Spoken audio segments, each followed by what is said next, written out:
Hey up everybody, how the devil are we all doing? It's 10 nimble ground dogs, and today we're going to be building this, a tavern using the new Pitt bundle set. But before we can even start doing anything, we need a location, don't we? Aye, of course we bloody do. And I've chosen just here in the ash heap. Simply lovely. Foundations wise, we're keeping it simple. As always, it's going to be a 3x3 square, nothing too difficult at all. However, you may have noticed that my foundations are quite high up, I've not sunk them into the ground. There is a good reason for this, and you'll see why we're doing it in a second. Anyhow, once you've got all your foundation pieces down, you should be left with something like this. Beautiful. Right then, for this step, we're going to be making underpinnings, and the way we're going to do it is by attaching catwalks to the foundations and snapping walls to them. It's as simple as that. As you can see, I'm putting catwalks on every single foundation piece. You don't have to do this, don't worry. You can use the same one. I'm just doing it to speed up the process a little bit. I will say though, if you're building in this location and you copy this layout to a T, there's one foundation where you won't be able to snap a catwalk to it, so you won't be able to put underpinnings down. Not using this method at least anywhere. Once you've got a catwalk down, you can start attaching walls to them, and all this is going to do is add the foundations. Pretty cool little trick, but it is effective. By the by, this is the reason why we've got the foundations raised up a little bit.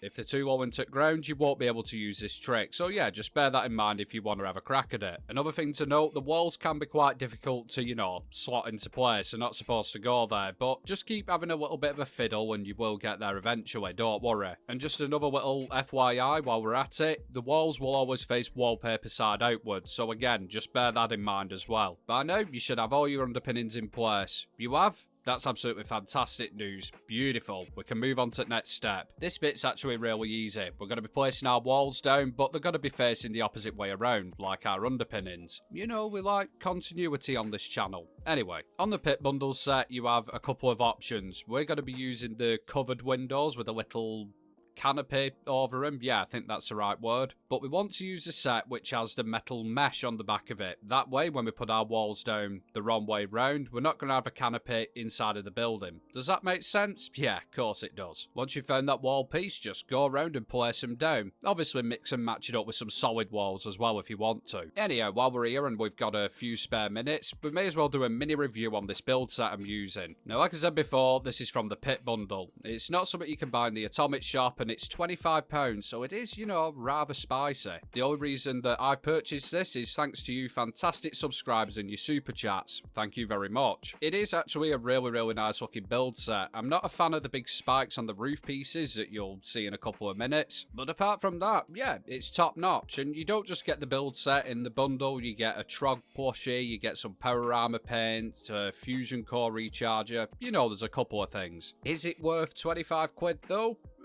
I don't know, that's for you to decide. I mean, it's better than going out buying crack cocaine, for example. It's your call. By now you should have all your walls in place, other than that one person who went to get a beer and then got distracted by YouTube, but it's okay, they'll catch up. All we're doing here, guys, is changing all of our underpinnings to match up with the Pitt set. You may be wondering why I didn't use the Pitt set for underpinnings. Well, it's because they don't go into place for some unknown reason. I don't know why this is the case, but they just don't work for underpinnings. Next on our to-do list is to put down our second story walls, and we're going to start off by putting down roof pieces. I know, it's unorthodox, but it'll all make sense in a minute. Once we've got those in place, we're going to jump up to our second story and place down doorways with the wallpaper side facing outwards. I mean, that's the only way it'll let you place them anyway. In said doorways, we're going to place, well, doors. It's kind of self-explanatory, innit? And once we've done that, we're going to change the doorways into solid wall pieces, or window pieces, it really doesn't matter. By changing the doorways into solid wall pieces, it'll allow you to delete the doorway and leave floating doors like this. Now you may be thinking, what's the bloody point in this? Well, I'm going to show you. Now when we put down a doorway piece, we can have the wall facing any way that we want. And that's exactly what we want, because on this top story, we're going to use the same windows, but we're going to have it with a canopy side facing outwards. I know this may seem like an unnecessary step and it's not really going to do much for the build, but trust me, if you had all the windows with the canopies facing outwards, it doesn't look right. It's too much. What we're doing here just helps, to break up the build a little bit. Now then, once you got your front bit done, this is what you should be left with. All you got to do now is go around the whole entire build doing the same thing. I'll catch you in a second. Are you all back? Are you all sorted? Simply lovely. Wasn't too bad, was it? And the effect that extra little step gives you, I think it's worth the time. I think it's about time we put some roof pieces in. One, because we don't want rain falling on our heads, and two, we can hide this horrible little lip that we've got going on here. The roof pieces we're going to be using are these, the iGoja 3000, and we're going to start off by sticking them on the outside of our build. Again, I know it's a little bit different, but there's a good reason for it. Because we've got our bottom walls facing the wrong way round, by sticking roof pieces on the outside of it, it makes it easier to, you know, snap them on the inside of it where they should be. That probably makes no sense whatsoever, so I hope the video's doing a good job of explaining it. Now, when you're doing the corner pieces, if they refuse to snap in the correct way, just try spinning round the roof piece you've got attached to the outside of your building. I don't know why this is a thing, but at least it's got a really simple solution. This is kind of the effect we're going for. Doesn't look too bad, does it? Now all you got to do is put in the rest of the roof pieces on that level. Again, this may take a while, so I'll catch you in a second. Right then, now you've got your first roof in place, we can start on the top one. And this one's dead simple, because the walls are facing the correct way around. You can place these pieces down like you would any other build, and we're just going for a simple roof here. We're going to have corner boys in each corner, you know, as the name suggests. Slopey boys to join them together. I'm going to be using the little cupola one. I think that's what the name is at the front. A little chimney one at the side, and then a normal one on the other two sides. And then in the middle here, we're just going to use a flat piece to finish off the roof. Personally, I hate this style of roof, but it doesn't look too bad unless you know, look at it. And now when we take a look at our build with all its roofs in place, that does not look too bad, does it? Really, really nice build set this. Just a shame it's so bloody expensive.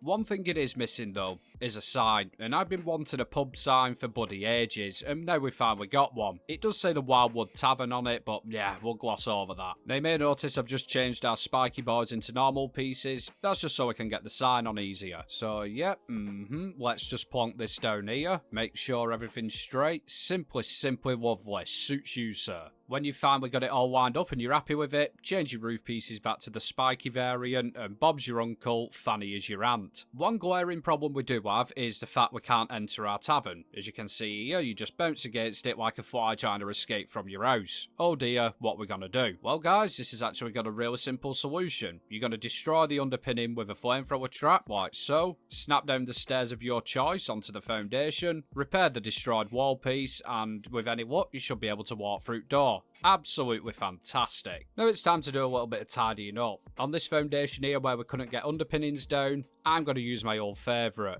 the dumpster, yeah! Stash box, and we're going to use it to hide, you know, the visible foundation. Now yes, chances are it is going to float and you're going to see it, but don't worry about that. Just grab yourself some brambles and just shove them into that floaty boy section. It's not a perfect remedy, but it looks good from 10 feet away, doesn't it? Beautiful. At the back here we had a similar situation. We couldn't get full-size walls in for underpinnings, so I think every pub deserves its own cellar, so we're going to use the pit shelter entrance as its cellar doors. And of course, to add some more of that sweet immersion, we're going to place down a shit ton of brambles as well. When I say a shit ton, I mean one. And when all's said and done guys, that's your exterior complete. Don't look too shabby, does it? Now the interior, that's going to be a little bit of a challenge. Because of the way we've placed down our walls, we've got all this bloody mesh inside. So I'm going to cut away and see what I can pull out my arsehole design wise and show you what I came up with.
What do you think of that? It's pretty cool, isn't it? I mean, the build set, like I said, is quite pricey, but I think it is, probably one of the best ones we've got. What do you think? Let me know down in comments. As ever, guys, I'd like to say a massive thank you to all my Patreons. The extra support is much appreciated. If that's something you're interested in, there's a link down in the description. While you're having a nosy through description, you also find a link to all my socials, my Discord, and of course to our merch page where we've got an abundance of cups. There is some pretty cool ones in there. Anyhow, guys, if you did like the video, please hit that like button, and if you want to see more weekly Fallout 76 content, hit that subscribe button too. Anyhow, as we say it north, I love you and leave you, and I'll catch you at next one.